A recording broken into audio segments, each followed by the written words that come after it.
నమస్తే all friends. నమస్తే, welcome, స్వాగతం. మీరు ఇంత క్లాస్కి వచ్చినందుకు నాకు ఎంతో హ్యాపీగా ఉంది. మనం ఈరోజు ఒక అద్భుతమైన క్లాస్ని చెప్పుకుందాం. పోయిన వారం దీప్తి క్లాస్ను కొంచెం అంటే ఆలోచన పవర్ గురించి, అంటే మన మనోమయ కోశంలో వచ్చే ఆలోచనలు, మన భావనలే మన శరీరానికి ఎలాంటి మంచి చేస్తాయి, ఎలాంటి కీడ్ చేస్తాయని చాలా అద్భుతంగా చెప్పింది.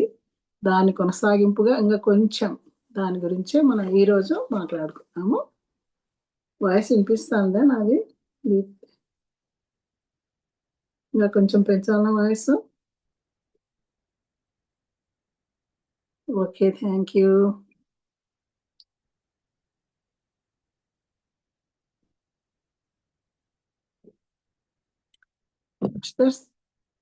ఫ్రెండ్స్, ఆలోచన అంటే ఏమిటి? ఏంటి ఆలోచన? ఎక్కడి నుంచి వస్తున్నాయి ఈ ఆలోచనలు అనేది మనం పరిశీలిస్తే, ఈ ఆలోచన అనేది మన మనసులో పుట్టే ఒక తరంగం లాంటిదంట. అది కంటికి కనిపించదు, కానీ దాని ప్రభావం మాత్రం చాలా ఉంటుంది మన మీద. గాలిని మనం చూస్తామా ఫ్రెండ్స్? గాలిని చూడలేం కదా, కానీ ఆ గాలి కంటికి కనిపించదు, కానీ దాని ప్రభావం ఆ గాలి వీచినప్పుడు ఎంతో చెట్లు పడిపోతాయి, ఏమేమో జరుగుతాయి కదా. అలాగే ఈ ఆలోచనలు కూడా మన లోపల మన కంటికి కనిపించవు, కానీ అవి మన జీవితం మీద చాలా ప్రభావం చూపిస్తాయంట. ఇది ఆలోచనలు అనేటివి మనకు ఒక ఒక చిత్రం రూపంలో, లేక ఒక ఊహా రూపంలో మనం చూసినేటి, వినేటి, అనుభవించినేటి ఇవన్నీ కూడా మన మనస్సులో ఆలోచనలుగా రూపుదిద్దుకుంటాయి. అలా ఆలోచన పుడుతుందంట. మనం బయట చూసే దాన్ని బట్టి మన లోపల కూడా ఆలోచనలు, దాని ప్రభావం మన మీద ఉంటుంది. మన ఈ ఆలోచనలు మనకు గత సంస్కారాల నుంచి రావచ్చు, పూర్వజన్మ సంస్కారాల నుంచి, ఎక్కడెక్కడి నుంచో రావచ్చు. మన చుట్టూ ఉండే వాతావరణాన్ని బట్టి కూడా మన లోపల ఈ ఆలోచనలు వస్తాయన్నమాట. మన జీవితం మీద ఈ ఆలోచనలు ఎక్కువ ప్రతిబింబం చూపిస్తాయంట. మనం ఎలా ఆలోచిస్తామో మన మాటలు కూడా అలాగే ఉంటాయి. ఎలా మాట్లాడతామో అలాగే ప్రవర్తిస్తూ ఉంటామంట. ఎలా ప్రవర్తిస్తామో అలాంటి అలవాట్లే మనకు వస్తూ ఉంటాయంట. ఆ అలవాట్లే మన లైఫ్ని కూడా నిర్ణయిస్తాయి. మన వ్యక్తిత్వాన్ని, మన జీవితాన్ని ఆ ఆలోచనలే నిర్ణయిస్తాయి అన్నమాట. కాబట్టి మనం ఆలోచనలను ఎంత ఈ ఆలోచనలు ఎక్కడి నుంచి వస్తున్నాయి, వాటి మీద ఎంతో ఎరుకతో మనం గమనించుకుంటూ ఎట్లా ఆలోచనలను మనం మార్చుకోవాలి అనేది ఈ రోజు మనం నేర్చుకున్నాం.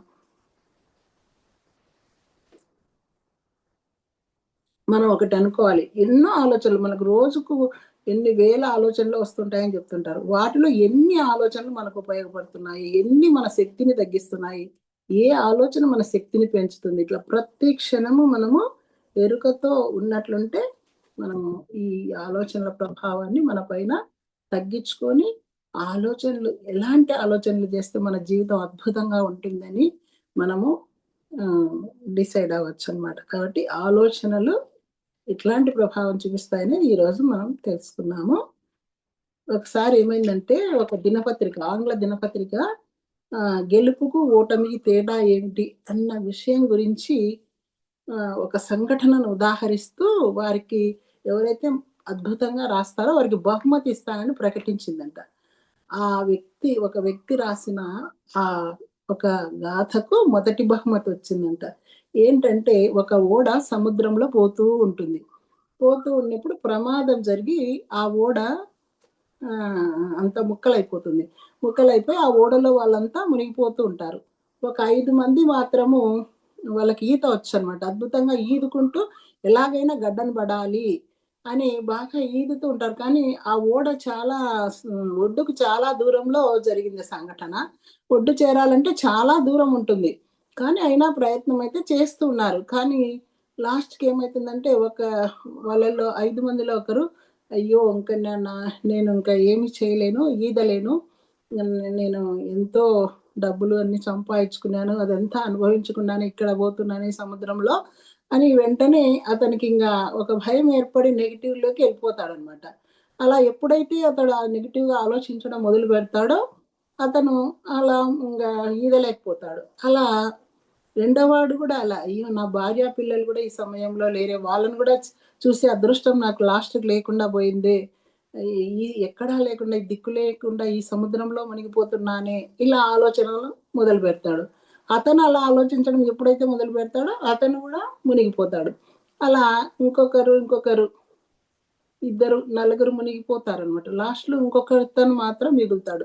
అతను ఏం ఆలోచిస్తాడంటే, ఎందుకు నేనిక్కడ, నా జీవితం ఇక్కడ అంతం కానే కాదు. నేను ఎట్లాగైనా సాధిస్తాను. ఎలాగైనా నేను ఆ ఒడ్డు చేరుకుంటాను. నా శక్తి మేర నేను ఈదుతూనే ఉంటాను.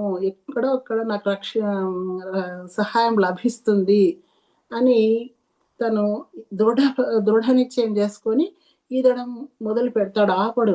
శక్తి లేకపోయినా అలాగే మంచిగా పాజిటివ్‌గా ఆలోచించుకుంటూ ఈదడానికి ప్రయత్నం చేస్తూ ఉంటాడు. ఎప్పుడైతే అతను ఇలా పాజిటివ్‌గా తనకు సహాయం లభిస్తుంది అని ఎప్పుడైతే అనుకుంటాడో, ఆ ఓడ ప్రమాదం జరిగినప్పుడు అన్ని సంకేతాలు వెళ్తాయి గదా! అక్కడ వాళ్ళకు. వాళ్ళు వెంటనే హెలికాప్టర్‌లను పంపిస్తారనమాట. పంపించింటారు. రక్షించడానికనమాట. ఎప్పుడైతే ఇతను అలా అనుకుంటాడో, ఒక హెలికాప్టర్ వచ్చి అతన్ని రక్షించి బయటకి తీసుకొస్తుందంట.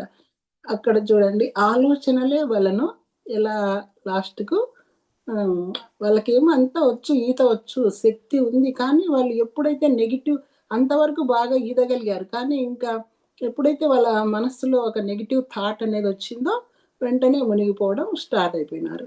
ఇతను నన్ను మునిగిపోతా, ఇక్కడ చనిపోతా అని రాలేదు ఐదో వానికి. నేను ఎట్లాగైనా జీవిస్తాను. నా నాకిలా చనిపోవాలని రాసి లేదు. నేను ఇంకా ఎంతో భూమి మీద చేయాల్సిందుంది అని అతను గట్టిగా నిర్ణయించుకుంటాడు కాబట్టి, అతనికి వెంటనే సహాయం లభించి బయటకొస్తాడని ఆ దినపత్రికలో ఈ కథ రాసిన వాళ్ళకు బహుమతి అందజేయబడుతుందంట. అంటే అద్భుతమైన ఆలోచనలనేటివి ఎంత మన జీవితాన్ని నిర్ణయిస్తాయనేది ఈ కథ ఉదాహరణ అన్నమాట. అలాగే అజ్ఞానం అనే రోగ పీడితులు అంటున్నారు. ఏంటి అజ్ఞానం అనే రోగ పీడితులంటే, చాలా మందికి తెలుసు. తెలీదు. వాళ్ళకి తెలియకుండానే, ఎరుక లేకుండానే ఎన్నెన్నో ఆలోచనలు వస్తుంటాయి. మన ఎరుకలో ఉండం. ఏదో ఆలోచన అనేది వస్తూనే ఉంటుంటాయి, పోతూనే ఉంటాయి. ఎరుక లేక, నియంత్రణ ఉండక వాళ్ళ జీవితంలో ఎన్నో కష్టాలు, ఎన్నో ప్రమాదాలలో ఇరుక్కొని పోతూ ఉంటారంట. కూరుకుపోతూ ఉంటారు. ఎందుకిలా జరుగుతుందనేది గూడా వాళ్ళకి తెలీదు.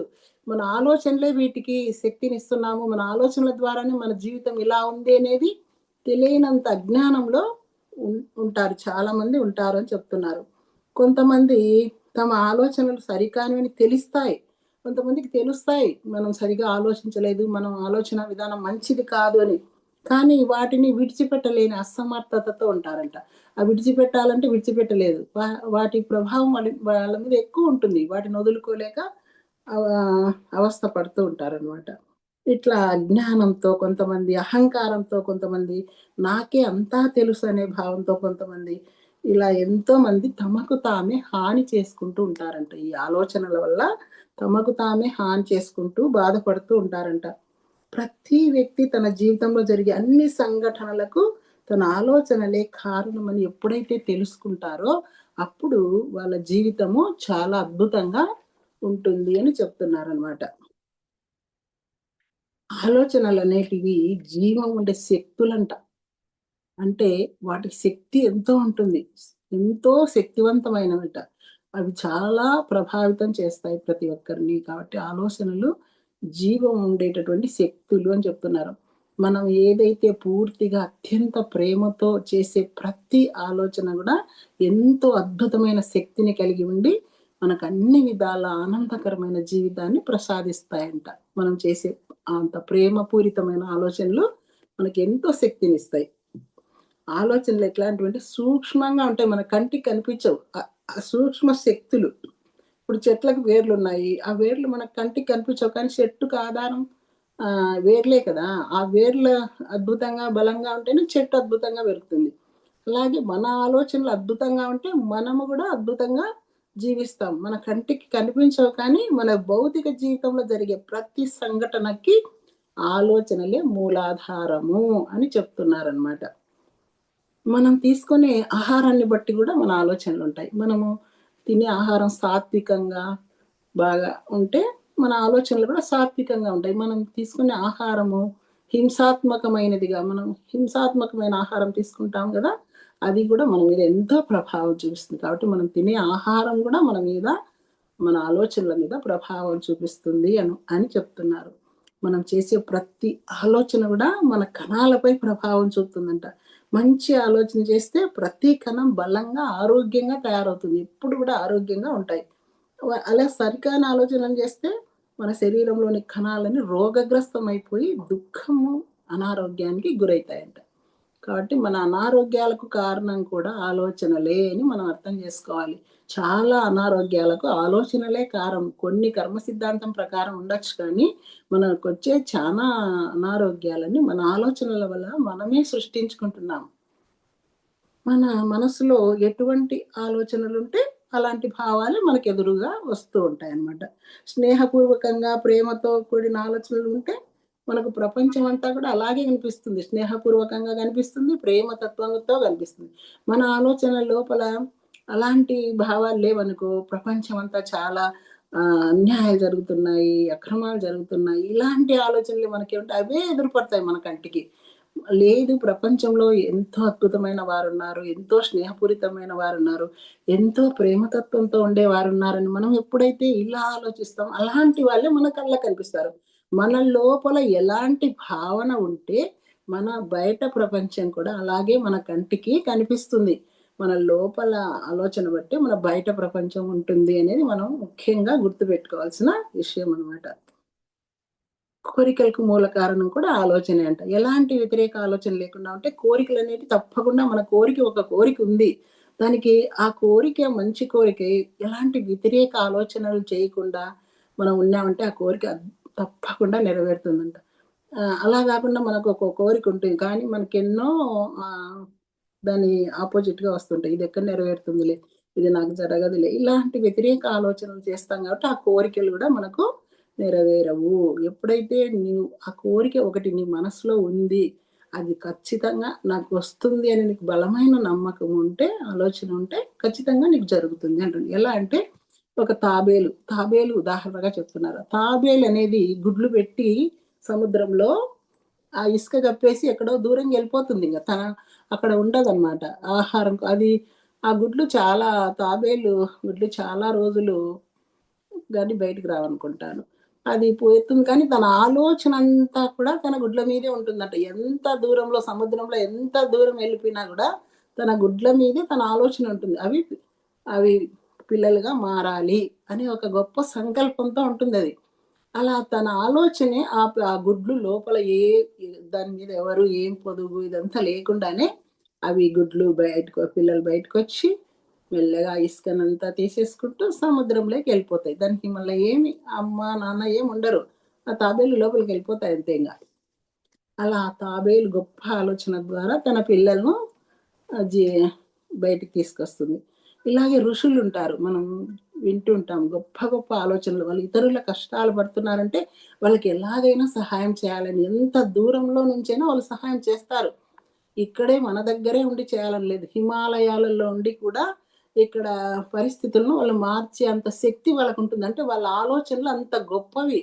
అలాంటి గొప్ప ఆలోచన మనకు గూడా ఉన్నప్పుడు మనం కూడా ఎంత దూరంలో ఉండే వాళ్ళకైనా హెల్ప్ చేయొచ్చు. మన లోపల ఒక బలమైన సంకల్పం ఉండి ఎవరికైనా ఏదైనా సహాయం చేయాలన్నప్పుడు మనం అద్భుతంగా వాళ్ళ కోసం మనం ఏదైనా ఒక సంకల్పం తీసుకుంటే, దానికి వికల్పం ఏమీ లేకుండా ఉంటే ఖచ్చితంగా దాన్ని చేయగలం. ఋషులు అట్లా హిమాలయాలలో ఉండే ఇక్కడ పరిస్థితులను మారుస్తూ ఉంటారంట. మనం నాటిన విత్తును బట్టే ఫలితాలు గూడా వస్తూ ఉంటాయన్నమాట. ఈ ప్రస్తుతం మన పరిస్థితికి కారణం ఎవరు? మనమే కారణం. మనమే సృష్టించుకున్నామిది. ఎందుకంటే మన ఆలోచనలే, ఒకవేళ మనము ఈ పరిస్థితిని మార్చుకోవాలి, మనకు ఈ పరిస్థితి నచ్చలేదు, వద్దు అనుకున్నప్పుడు మన ఆలోచనలు గూడా మార్చుకోవాలి. అప్పుడు ఎప్పుడైతే మన ఆలోచనలు మార్చుకుంటామో పరిస్థితి గూడా మారిపోతుందంట. ఆలోచనలే అసలైన రహస్యం. నీ ఆలోచన మార్చుకోవాలి. ఎలా మార్చుకోవాలి? మనం నాకింతే అనేది తీసేసి నేను గూడా అద్భుతంగా జీవించగలను, నా లైఫ్ గూడా అద్భుతంగా ఉంటుంది, నేను అందరికీ సహాయ సహకారాలు అందిస్తూ నేను గూడా హ్యాపీగా జీవించగలనని మనం ఒక బలమైన నిర్ణయం తీసుకుంటే మన లైఫ్‌లో గూడా అద్భుతాలనేటివి జరుగుతూ ఉంటాయి. ఆలోచనలలో కూడా రకాలు ఉంటాయంట. ఆలోచనలలో రకాలు ఎలా ఉంటాయంటే, మనము రోజంతా కూడా అద్భుతంగా ఆలోచించాలి, అద్భుతంగా మాట్లాడాలి, అద్భుతంగా పనులు చేయాలి, ప్రతి క్షణాన్ని అద్భుతంలో నింపండి, జీవితాన్ని అద్భుతంగా జోడించండి అని సిద్ధ అని ఆయన ఈ బుక్ రాసిన ఆయన చెప్తున్నాడు. మనం రోజంతా కూడా అద్భుతంగా ఆలోచించాలి, అద్భుతంగా మాట్లాడాలి, అద్భుతంగా పనులు చేయాలి, ప్రతి క్షణాన్ని అద్భుతంలో నింపాలి. అద్భుతం అనేది జోడించాలి మన జీవితానికి. మన మాటల్లో కూడా అద్భుతం, మహా అద్భుతం ఇలాంటి పదాలే వాడాలి. అప్పుడు జీవితం అద్భుతంగా ఉంటుంది అంటున్నాడు. ఏంటి ఆలోచనలు రకాలంటే, ఆలోచనలు అద్భుతమైన ఆలోచనలు అనేది ఒకటి ఫస్ట్‌ది. రెండవది సకారాత్మక ఆలోచనలు. మూడవది నకారాత్మక ఆలోచనలు. నాలుగోది విధ్వంసకర ఆలోచనలు. ఈ విధంగా ఆలోచనలు 4 రకాలుగా విడదీస్తున్నారనమాట. అద్భుతమైన ఆలోచనలు మన జీవితానికి ఆనందాన్నిస్తాయి.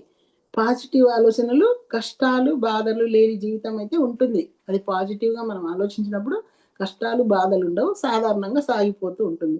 అలాగే నెగెటివ్ ఆలోచనలు ఖచ్చితంగా మనకు దుఃఖాన్ని అనేటివి తీసుకొనే వస్తాయి.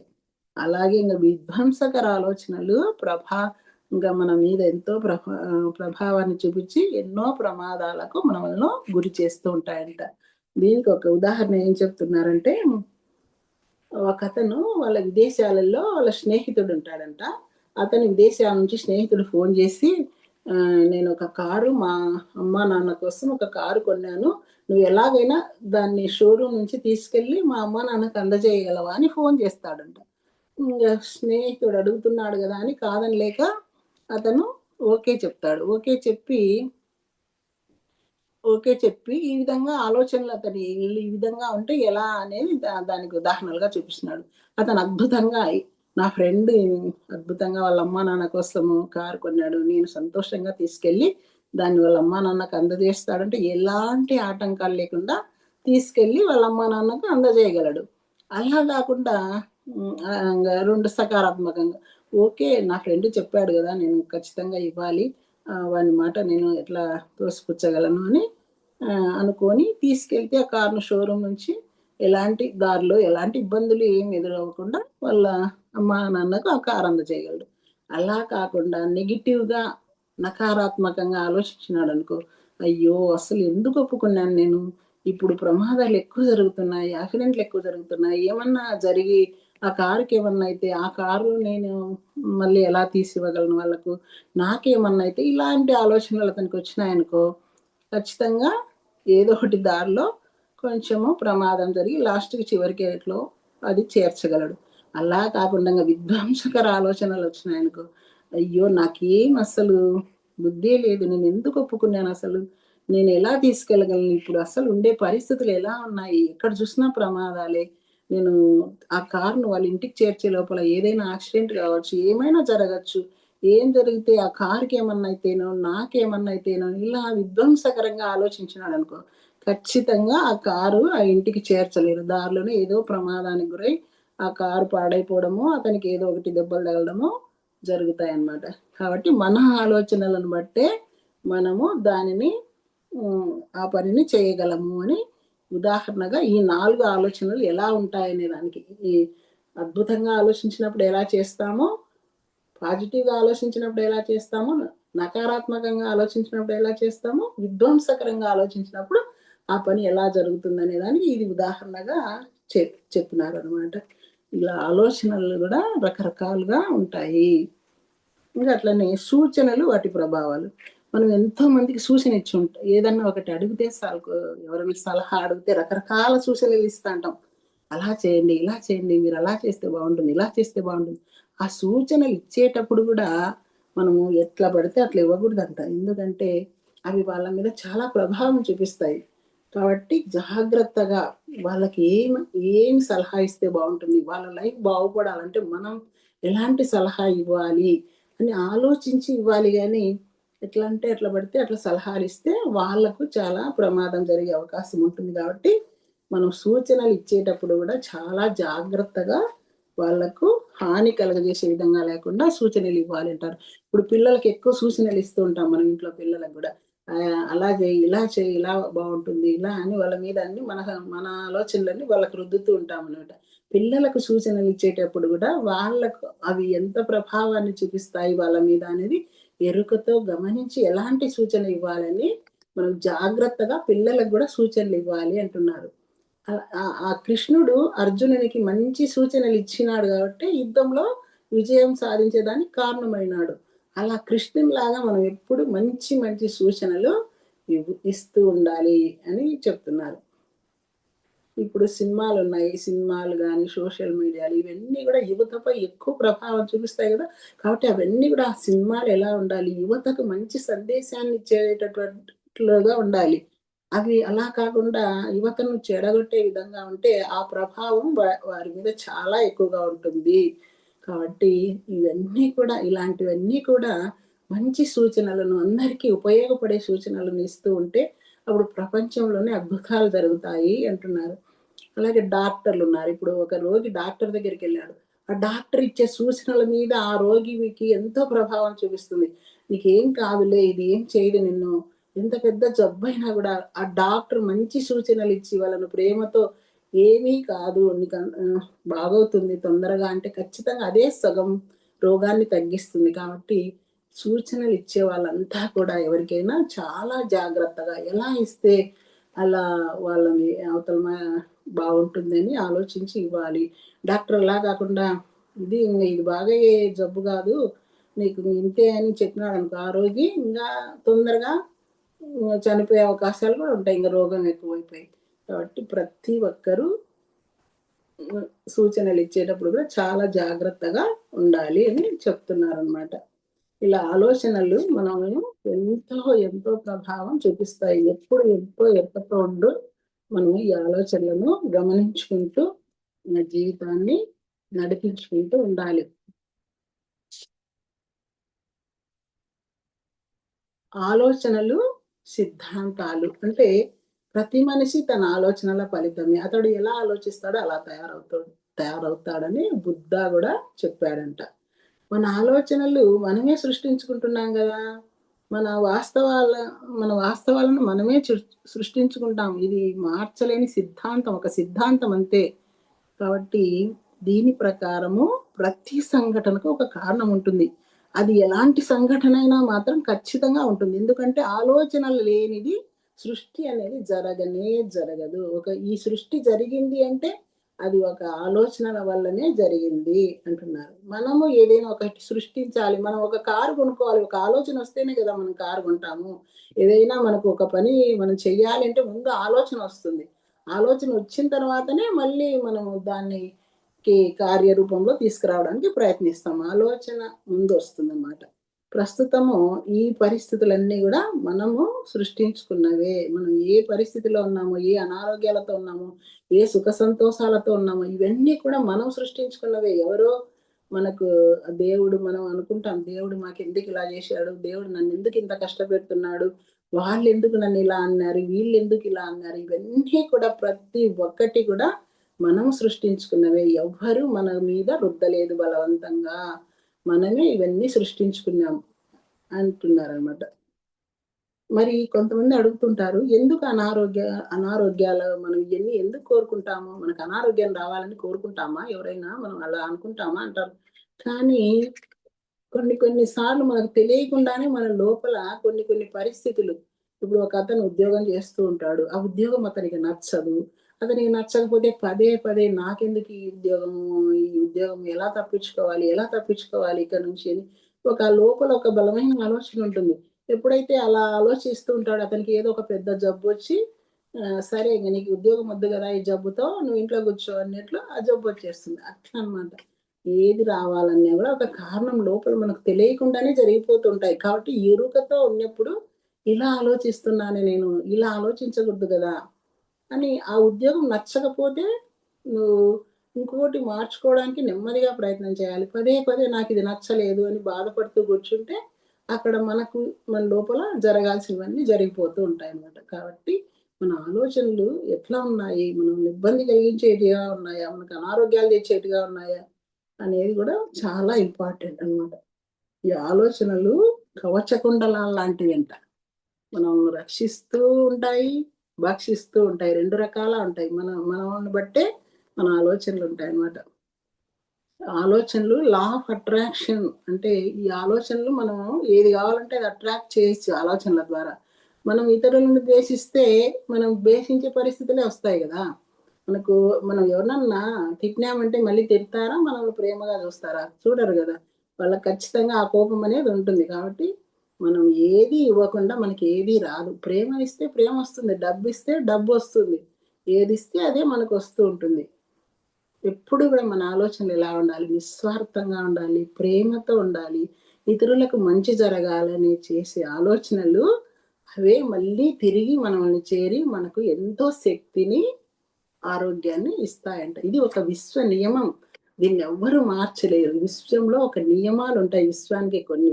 ఈ నియమాలనేటివి ఖచ్చితంగా జరుగుతూ ఉంటాయి. మనము ఇప్పుడు రాజ్యాంగం రాసుకొని, ఆ రాజ్యాంగం ప్రకారమే మనం ప్రభుత్వాలు నడుస్తూ ఉంటాయి. అలా విశ్వానికి గూడా కొన్ని నియమాలు సృష్టించుకుంది. ఆ నియమాల ప్రకారమే ఈ సృష్టిని నడిపిస్తూ ఉంటుందనమాట. కాబట్టి ఒకే గూటి పక్షులు ఒకే గూటికి చేరతాయన్నది సూత్రం. ఎలాంటి వాళ్ళుంటే అలాంటి వాళ్ళే ఇప్పుడు మనమున్నాము. మనం చాలా మంది ఇప్పుడు గ్రూప్‌లో ఎంతో మందున్నారు. అందరూ ఎవరికి ఏదో గ్రూప్‌లో ఉన్నాము అనుకుంటారు. కొంతమంది ఏమనుకుంటారు, ఏదో ఒక 2 మాటలు మనకు ఉపయోగపడే మాటలు విందాం అందరం కలిసి మాట్లాడుకుందామని మనం ఇక్కడ హాజరై చెప్పుకుంటున్నాం. ఇవి మన గూటి పక్షులు. మనమంతా ఒకే కోవకు చెందిన వాళ్ళం. కాబట్టి మనం ఇది నేర్చుకోవాలి అనుకుంటాం. అలా ఏ గూటి పక్షులు ఆ గూటికే చేరతాయంట. ఇలాంటి వాళ్ళు అలాంటి పరిస్థితులే ఉంటాయి. ఆలోచన శక్తి మనకు ప్రయోజనాలు. ఏంటి మనకు ఆలోచన శక్తి మనకి ఏ ప్రయోజనం తెచ్చిపెడుతుందంటే, నిన్ను మార్చి ఒకసారి బలహీనంగా, మరోసారి బలంగా చేసేది నిజంగా మన ఆలోచనలే. ఒకసారి బలహీనం అయిపోతాం మనకు పదే అవసరం లేని ఆలోచన వచ్చేది. ఇది వద్దు, వద్దు అని మనం అనుకుంటే కొద్దీ ఇంకా మన శక్తి సన్నగిల్లిపోతూ ఉంటుందనమాట. ఒక్కొక్కసారి ఒక్కొక్క ఆలోచన మనం ఎంతో ఉత్సాహాన్నిస్తుంది, ఉల్లాసాన్నిస్తుంది. అప్పుడు మనం ఎంతో బలంగా ఉన్నట్లు అనిపిస్తూ ఉంటుందన్నమాట.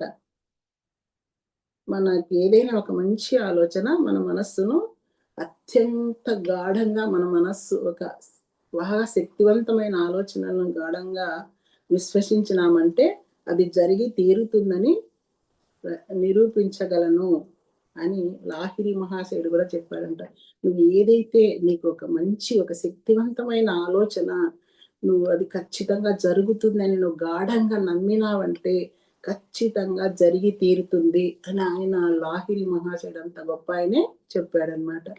కాబట్టి మన మనకు విధి వ్రాత అంటాం. ఈ విధి రాసింది ఇంక తప్పించుకోలేమంటాం. అలాంటి విధి వ్రాతను కూడా మార్చే శక్తి ఆలోచనలకు ఉందంట.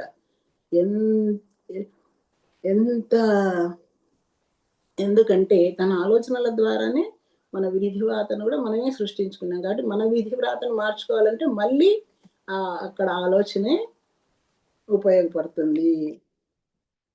చాలా మంది ఏమంటారంటే దీన్ని విధి వ్రాత దీన్ని మార్చలేమంటారు. ఎలాంటి వాళ్ళంటారంటే బద్ధకము, పిరికితనం కలిగిన వాళ్ళు ఇలా చెప్తారంట. వాళ్ళకి సోమరితనం ఏదో జరిగిపోతాందిలే నా జీవితం. ఇలా సాగిపోని ఎందుకు దీనికోసం ఇంత తాపత్రయాలు ఇట్లా అని కొంతమంది నిరాశ, నిస్పృహలతో అలాగే ఉంటారు గానీ దాన్ని మార్చుకోవాలనే ప్రయత్నమే చెయ్యరు. అలా ప్రయత్నం చేయనంత కాలం అలాగే ఎప్పుడు నిరాశ, నిస్పృహల్లో కొట్టుకొని పోతూ ఉంటారు గానీ బయట పడలేరు. ఎప్పుడైతే నేను బాగా హ్యాపీగా, ఆనందంగా జీవించాలి, నా లైఫ్ గూడా అద్భుతంగా ఉండాలి అని ఎప్పుడైతే మనం డిసైడ్ చేసుకొని మన ఆలోచన విధానాలను మార్చుకోవడానికి ప్రయత్నం చేస్తామో, అప్పుడు ఖచ్చితంగా నీ పరిస్థితులు అన్నీ మార్పు చెందుతాయి అని అంటున్నారనమాట. ఇప్పుడు ఉదాహరణకు వాల్మీకిని తీసుకుంటే, వాల్మీకి బందిపోటు దారిలో అందరినీ హింసించి డబ్బులు గుంజుకుంటూ చాలా బాధలకు గురి చేసేవాడనమాట. అలాంటి ఎప్పుడు ఒకసారి నారద మహర్షి వచ్చి, "ఎందుకు ఇలా చేస్తున్నావు? ఎందుకు ప్రతి ఒక్కరిని హింసిస్తున్నావు?" అంటే, "మరి నా భార్య పిల్లల్ని పోషించాలి గదా! వాళ్ళని పోషించాలంటే నాకు డబ్బులు కావాలి గదా!" అంటే, "సరే నీ భార్య పిల్లలు నీ కర్మలో భాగం పంచుకుంటారేమో వెళ్లి అడుగు" అంటాడు నారదుడు. అప్పుడు ఇంటికెళ్ళి భార్యనడుగుతాడు. "నా కర్మలో భాగం పంచుకుంటావా?" అంటే, "ఎందుకు పంచుకోవాలి? నువ్వు నన్ను పెళ్లి చేసుకున్నావు కాబట్టి పోషించే బాధ్యత నీదే" అంటుంది. పిల్లల్నడుగుతాడు. పిల్లలు అలాగే చెప్తారు. "మమ్మల్ని కన్నందుకు మమ్మల్ని పెంచాలి, పోషించాలి" అని. అప్పుడు అనుకుంటాడు, వీళ్ళ కోసమా, నా కోసం ఇలాంటి వీళ్ళు త్యాగం చేయరు, నేనెందుకు ఇంత కష్టపడాలని అప్పుడు వాల్మీకి మారిపోయి నారదుని ద్వారా తను ప్రభావం పొంది రామాయణాన్ని, అద్భుతమైన రామాయణాన్ని రచిస్తాడు. అలాంటి బందిపోటు దొంగ కూడా తన ఆలోచనలను మార్చుకొని ఎప్పుడైతే అద్భుతంగా మారాలి, తన జీవితం అద్భుతంగా సాగాలి అనుకుంటాడో మార్చుకున్నాడు. కాబట్టి ఎవరైనా ఎలాంటి వాళ్ళైనా కూడా వాళ్ళ జీవితం ఎంత అధ్వాన్న పరిస్థితుల్లో ఉన్నా కూడా మార్చుకోవచ్చు అని చెప్తున్నారు.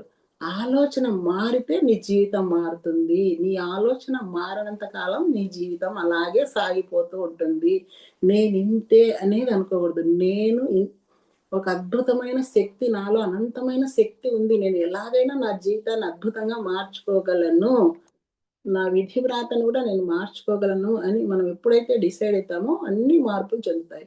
చూస్తూ ఉంటాం కదా, మన చాలా సినిమాలలో కూడా ఎన్నో చూపిస్తుంటారు. హీరోలు ఎంత అద్భుతాలు సాధిస్తూ ఉంటారు. ఎందుకంటే వాళ్ళకి అద్భుతమైన ఆలోచనలే ఉంటాయి. వాళ్ళు ఎప్పుడు కూడా ధైర్యం కోల్పోరు. ఎక్కడ కూడా భయానికి లోనవరు. ధైర్యంగా ఎలాంటి కష్ట పరిస్థితులు, మనకి ఎంత కష్ట పరిస్థితులు చూపిస్తుంటారు సినిమాలలో, అలాంటి కష్ట పరిస్థితులు కూడా ఎదుర్కొని వాళ్ళు విజయం లాస్ట్‌కి ఎలా సాధిస్తూ ఉంటారనమాట.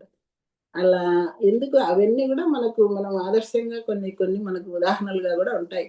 అలా ఎంతో మంది ఈ భూమి మీద ఎంతో మంది జీవితాలను మనం ఉదాహరణగా తీసుకుంటే ఇలాంటి ఎలాంటి పరిస్థితుల్లో ఉన్న వాళ్ళు కూడా మారి అద్భుతాలు సృష్టించినారనమాట. ఎంతో మంది మురికివాడల్లో చాలా మన ఆలోచన శక్తి పరిస్థితుల్లో కూడా మార్పు తీసుకొస్తుందంట. మురికివాడల్లో చాలా పేదరికంతో ఎంతో దయనీయ పరిస్థితుల్లో జన్మించింటారు. వాళ్ళు కూడా గొప్ప గొప్ప వ్యక్తులుగా, శక్తివంతులుగా కీర్తించబడ్డారు గదా! మనకు తెలిసిన వాళ్ళే ముత్తుస్వామి అయ్యరంట.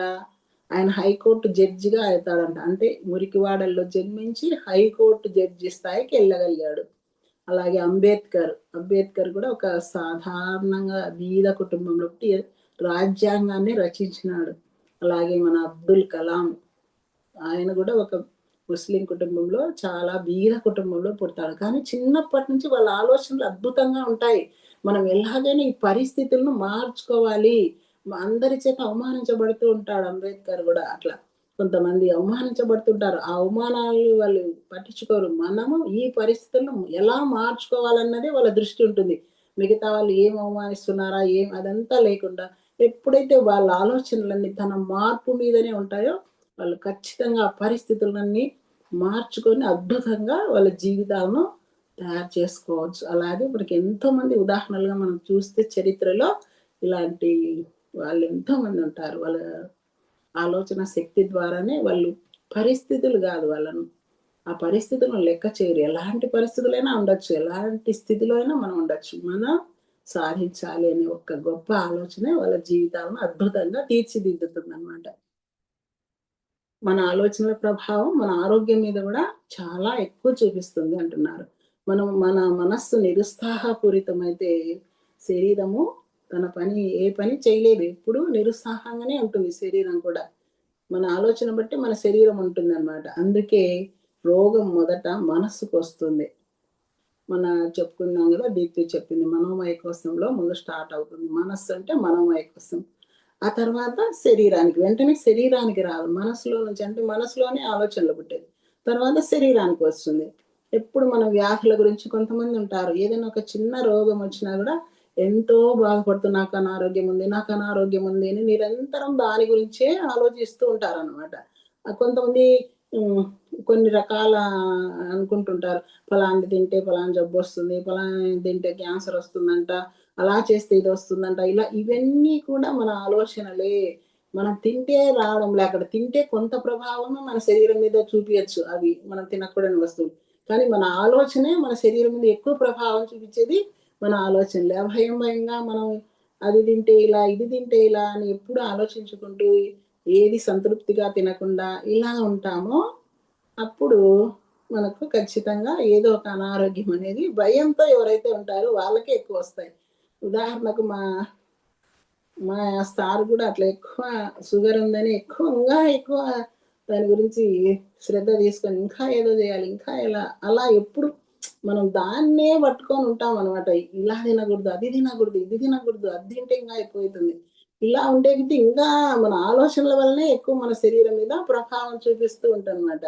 కాబట్టి మన ఆలోచనలు అద్భుతంగా ఉన్నప్పుడు ఏం తిన్నా మన శరీరానికి ఏం కాదు. మన శరీరం కూడా అత్యంత ఉత్సాహంగా ఎలాంటివైనా విషం తాగినా జీర్ణం చేసుకొని మళ్ళీ దాన్ని బయటకు పంపిస్తుందనమాట. అట్లా దిగులు, చింతలు ఇలాంటివి ఉన్నప్పుడే ఎన్నో అనారోగ్యాలు కలుగుతాయి అని చెప్తున్నారు. కాబట్టి మన అనారోగ్యాలకు గూడా మూల కారణం ఆలోచనలే. ఆలోచన మార్చుకుంటే నీ అనారోగ్యం అనేది పటాపంచలైపోతుంది.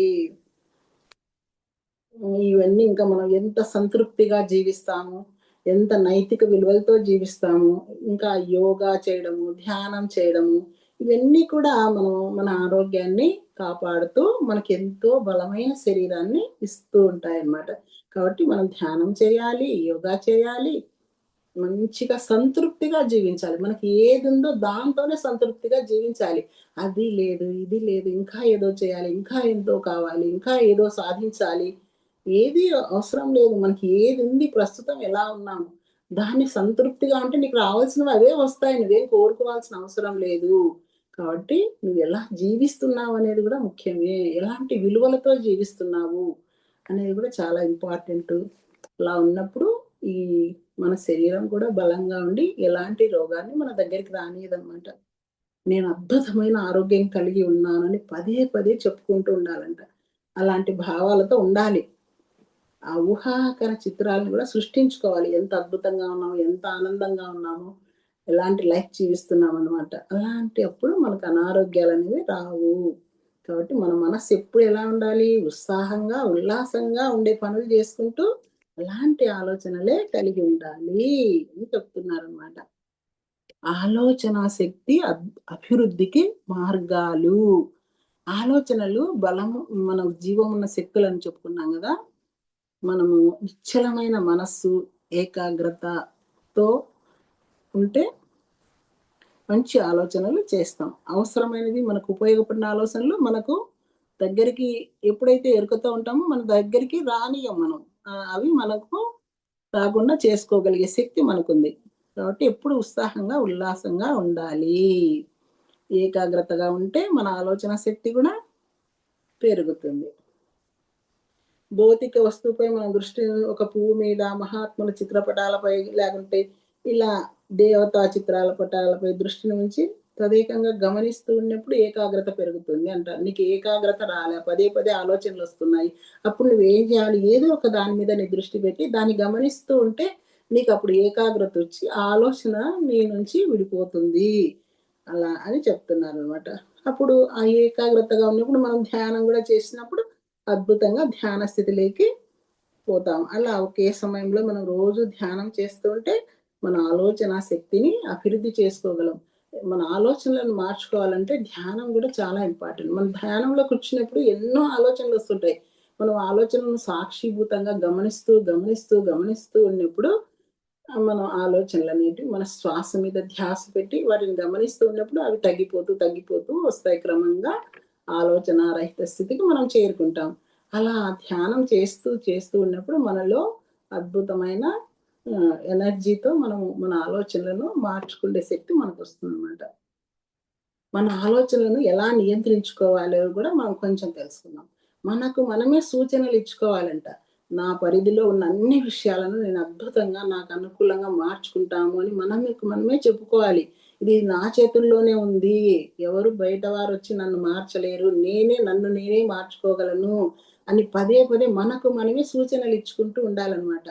అలా దృఢ నిశ్చయంతో హృదయాంతరాల నుండి ఉప్పొంగి ఆ ప్రేమతో చేసే ఏ పనైనా ఖచ్చితంగా జరుగుతుంది అంటున్నారు. అలా మనం ఒక దృఢ నిశ్చయానికి వచ్చి మన హృదయంతో ఆ హృదయంలో నుంచి వచ్చే ప్రేమతో మనం ఏ పని చేసినా, ఏ ఆలోచన చేసినా అది ఖచ్చితంగా జరుగుతుంది. మన మనసులో వచ్చే నెగెటివ్ ఆలోచనలకి ఏ మాత్రము మనము సహాయ సహకారాలు అందించకూడదు. అలాంటివి వచ్చినప్పుడు వెంటనే వాటి స్థానంలో పాజిటివ్‌ను అనుకుంటూ ఉండాలి. మనకు నెగెటివ్ ఆలోచనలు బయటికి పంపించాలని మనం ప్రయత్నిస్తే, మనం వద్దు, వద్దు, వద్దు అనుకోకూడదంట. వద్దు అనుకుంటే అవి ఇంకా ఎక్కువ బలంగా తయారై, మళ్ళా మన వల్ల ఇంకా ఇబ్బంది పెడతాయి. కాబట్టి మనం ఒక నెగెటివ్ ఆలోచనొచ్చినప్పుడు, దాన్ని వెంటనే పాజిటివ్‌గా ఆ నెగెటివ్‌కి ఆపోజిట్‌గా పదే పదే ఒకటొచ్చినప్పుడు ఒక 10 సార్లు అనుకున్నప్పుడు ఆ నెగెటివ్ వెళ్ళిపోతుందింగ. అప్పుడు పాజిటివే పై చేయుతుందనమాట. పాజిటివ్ అనేది నెగెటివ్ కన్నా చాలా శక్తివంతమైనది. ఎట్లా అంటే ఇప్పుడు చీకటుంది. చిన్న దీపం వెలిగించినా అంత పెద్ద చీకటి కూడా మాయమైపోతుంది గదా! అలాగే ఆ నెగెటివ్ స్థానంలో మనం ఒక చిన్న పాజిటివ్ ఆలోచన అక్కడ సృష్టించినా గూడా ఆ దుష్ట ఆలోచనలను మన లోపల ఉండలేవు. మన మనుగడ సాగించలేక బయటికెళ్ళిపోతాయన్నమాట. కాబట్టి మన ప్రయత్నం ఉంది. మన చేతుల్లో మనం ప్రయత్నం చేస్తూ ఉంటే మారుతాయి. మన ప్రయత్నం ఏమీ లేకుంటే అయి ఇంగ మన వల్ల మొత్తం ఆక్రమించుకొని మన లైఫ్‌ను ఎట్లా గావాలంటే అట్లా ఆడిస్తాయన్నమాట. మనం సమయాన్ని ఏదో ఒక పనిలో పూర్తిగా చేసుకుంటూ ఉండాలి. ఇంటిని శుభ్రం చేసుకోవడం, వంట చేసుకోవడం, సంగీతం వినడం, చెట్ల మధ్య తిరుగుతూ ఉండడం. ఇలా మన మనస్సును ఆహ్లాదకరంగా ఉంచుకోవడానికి ప్రయత్నం చేయాలన్నమాట. నెపోలియన్ గూడా ఇలాంటి ఆలోచనలను నియంత్రించుకోవటం ఒక పద్ధతిని పాటించినాడంట. ఏంటంటే తన లోపల కొన్ని గదులుగా ఉన్నట్లు ఏది అవసరమైతే ఆ గది తలుపు తెరిసేటట్టు, ఏ ఆలోచన అవసరమైతే ఆ గది తెరిచినట్లు, అలా లోపల శరీరంలో గదులున్నట్లు ఆ గదుల్లో రకరకాల ఆలోచనలు. ఒకవేళ ఏదన్నా బాధగా ఉన్నప్పుడు బాధాకరం కొద్దిసేపు వాటిని తెచ్చుకొని ఆ బాధలో కొద్దిసేపు ఉన్నప్పుడు మళ్ళీ దాన్ని మూసేసుకొని మళ్ళీ బయటికి రావడం. మళ్ళీ మంచి ఆలోచనలుండే గదులు తెరుచుకొని ఇలా నెపోలియన్ అంతటి వాడే గూడా ఇలా చేసినాడు అని చెప్తున్నారనమాట. ప్రతి క్షణము ఎరుకతో ఉండి మన ఆలోచనలను మనం పరిశీలించాలి. అప్పుడే అద్భుతంగా మనము వాటిని నే నెగెటివ్ ఆలోచనలను నియంత్రించుకొని, ఆ ఆలోచనల నుండి మనం ఎంతో శక్తిని మంచి ఆలోచనలు వాటి స్థానంలో పెట్టుకుంటూ ఎంతో శక్తిని పొందగలము అని చెప్తున్నారు. మనం కొన్ని నిశ్చయ వాక్యాలంటే కొన్ని అఫర్మేషన్స్ గూడా చెప్పుకోవచ్చు వీటిని మార్చుకోవడానికి. మన మనసులో ఈ ఈ ఈ నిశ్చయ వాక్యాలనేటివి మనం పదే పదే ఆ నిశ్చయ వాక్యాలు చెప్పుకుంటూ ఉంటే మనము ఎంతో అవి మనకు శక్తినిస్తాయి అంటున్నారు. కాకపోతే మనం అనుకుంటాం గానీ పదే పదే చెప్పుకోము. కొద్దిసేపైనా వాటికి కేటాయించుకొని ఒకటి ఏదైనా మనకు అవసరమైనది పదే పదే మన సబ్‌కాన్షియస్‌కు పంపించుకుంటూ ఉండాలి. అప్పుడు మంచి ఫలితాలొస్తాయి. అన్ ఇలా ఒక్కొక్కసారి లోపల చెప్పుకుంటూ ఉంటే ఇంగా ఎక్కువవుతుంటే మనం బలంగా గట్టిగా చెప్పినామంటే అప్పుడు ఇంగా అది పారిపోతుందనమాట.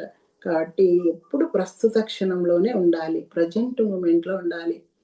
అట్లా పాజిటివ్ పాస్ట్‌కెళ్ళకూడదు, ఫ్యూచర్‌కెళ్ళకూడదు. ప్రెజెంట్‌లోనే ఉండడం నేర్చుకోవాలి. ఇలా పాజిటివ్‌గా ఉండాలి. నేను ఆనందంగా ఉన్నాను. నేను ఆనందంగా ఉన్నప్పుడు ఇప్పుడు అఫర్మేషన్ చెప్పుకునేటప్పుడు కూడా ఎలా చెప్పుకోవాలంటున్నారు? నేను ఆనందంగా ఉన్నాననుకోవాలని, నాకే కష్టము లేదు అని అట్లా. అంటే అఫర్మేషన్‌లో గూడా నెగెటివ్ రాకుండా చూసుకోవాలి అంటున్నారు. ప్రెజెంట్ మూమెంట్‌లోనే చెప్పుకోవాలి. ప్రస్తుత క్షణంలోనే చెప్పుకోవాలి అంటున్నారు. ఒక కొత్త దానిని నేను సృష్టిస్తున్నాననే గొప్ప భావనతో మనం చెప్పుకోవచ్చు అని ఈ నిశ్చయ వాక్యాల గురించి గూడా చెప్పారు. ఇలా మన ఆలోచనలు మన మీద ఎంత ప్రభావం చూపిస్తాయో మనం ఈరోజు ఈ బుక్కు 'ఆలోచన శాస్త్రం' అనే బుక్కు సిద్ధ అనే ఆయన రాశాడనమాట. ఇలా ఆలోచనలు మన మీద ఎంత ప్రభావం చూపిస్తాయనేది మనము అర్థం చేసుకున్నాం గదా! ఈరోజు. అర్థమైందా అందరికి? ఇంతసేపు ఓపికగా నా క్లాసు విన్నందుకు నాకెన్నెన్నో కృతజ్ఞతలు మీకు తెలియజేసుకుంటున్నాను. Thank you. Thank you. Thank you.